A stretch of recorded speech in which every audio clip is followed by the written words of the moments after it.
ساحرة بعد ما سحرت 3/4 البلد قررت تبوظ على كل السحار، وهي على سرير الموت تقول لهم ازاي يفكوا السحر بتاعهم. بتقول الست ان ابنها كان مسحور من جارتها، وهي عارفه ان جارتها دي بتاعت اسحار واعمال، ولان بنت جارتها اللي هي الساحره دي كان عينها من ابنها.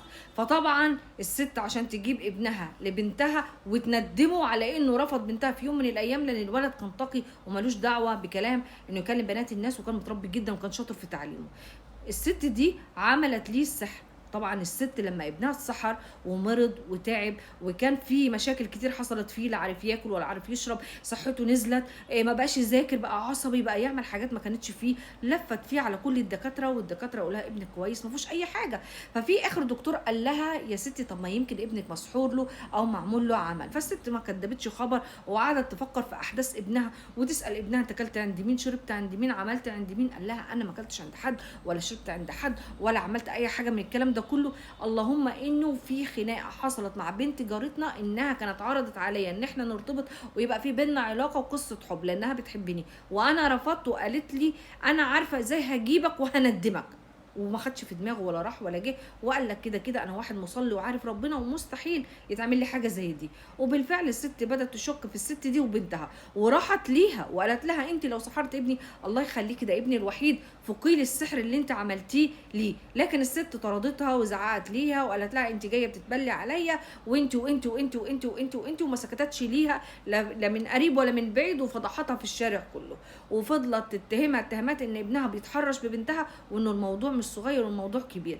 وهنا بدات تشك الست انه فعلا الست دي هي اللي سحرت لابنها، وخلاص سلمت امرها لله وبدات تعمل اللي عليها. لكن ابنها كل ماذا بسوء حالته وبيضعف وما بياكلش، وحالته ما يعلم بها الا ربنا، وخلاص قرب على الموت. اذ بيوم من الايام يولع الست الساحره، يولع بيت الست الساحره دي، وبنتها تفضل تصرخ وتعيط ماما ماما الحقوها في البيت دوت، لانه بنتها برضو بقت متمكنه في السحر، يعني كانهم بيشربوا بعض الصنعه دي. وبالفعل الست اللي هي اللي ابنها اتسحر نزلت تساعد البنت اللي هي امها جوه اللي هي بتتحرق.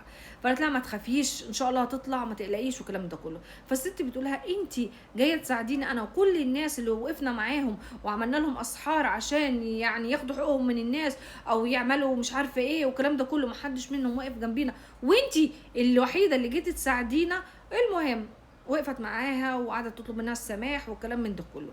وبالفعل الناس طلعوا الست من جوه، اللي هم هيئه الدفاع طلعوا الست من جوه وراحت المستشفى. ففضلت الست اللي ابنها مسحور مع البنت ديت، يعني على اساس انه ملهاش حد في المستشفى. فالست اللي كانت بتموت اللي هي الساحره قبل ما تموت بتسال بنتها مين اللي واقفه معاكي بره او مين اللي وقف معاكي، خلاص هي في الانفاس الاخيره. قالت لها دي جارتنا فلانه فلانيه اللي عملنا سحر لابنها، هي اللي واقفه معايا بره وبتهون عليا وبتقول لي المسامح كريم، خلاص انا مسامحاك وان شاء الله ربنا يشفي ابني ويقوم بالسلامه وانا استودعته الله وزي ما تيجي تيجي.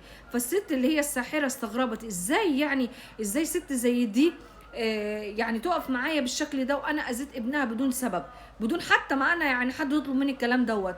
وبالفعل مسكت ايد الست وقالت لها بنتي امانه في رقبتك، وانا دلوقتي هنجي ابنك من اللي هو فيه، وبالتالي انت هتروحي تنجي ابنك ولاد الناس من اللي هم فيهم.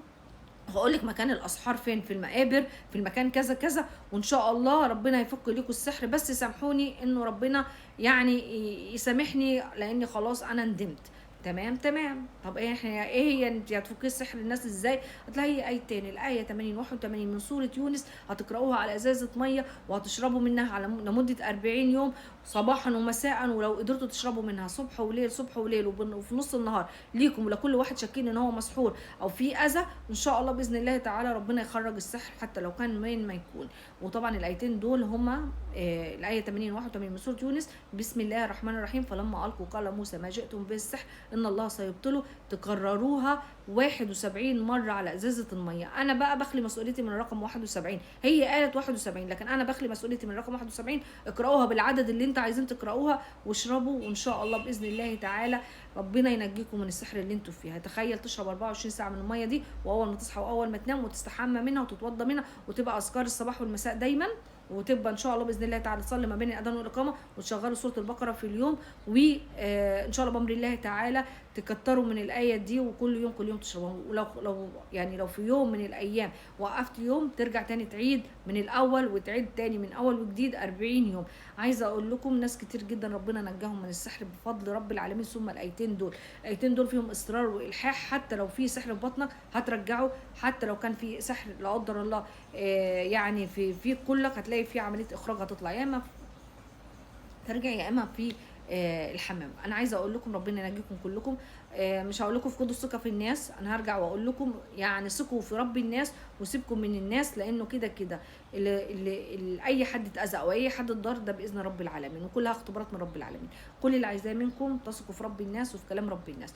ما تسيبوش سوره البقره، ما تسيبوش الوضوء، ما تسيبوش ايات القران والرقيه دايما تشغلوها في بيتكم. ما تسيبوش يعني احفظ الله يحفظك. هرجع اقول لك ايه، احفظ الله يحفظك. واي كرب في حياتك خدوها من خليتكم كريم، تصدقوا بنيه ان ربنا ينجيكم. حتى لو انت قريب من ربنا وحسيت ان في سحر، هيبقى السحر خفيف عليك مش هيبقى كبير. كل ما هتبعد عن رب العالمين، كل ما السحر يتملك منك اكتر. ومهما يحصل لكم وانتم بتفكوا السحر ده يا جماعه، اوعوا تيأسوا وتقولوا انا مش قادر ومش هكمل. لا، كملوا للاخر عشان خاطر ربنا ينجيكم. وارجع اقول لكم الدل على الخير كفاعله، وربنا ينجيكم وينجينا يا رب. وانا ما اعرفش بصراحه الساحره دي ربنا يتقبل توبتها او لا، لكن اللي انا اعرفه اي ساحر، اي حد بيروح لساحر، اي حد بيصدق كلام ساحر، معناته اشرك برب العالمين وكذب كلام رب العالمين وكذب الساحر ايا كان. وطبعا الساحر مستحيل يفلح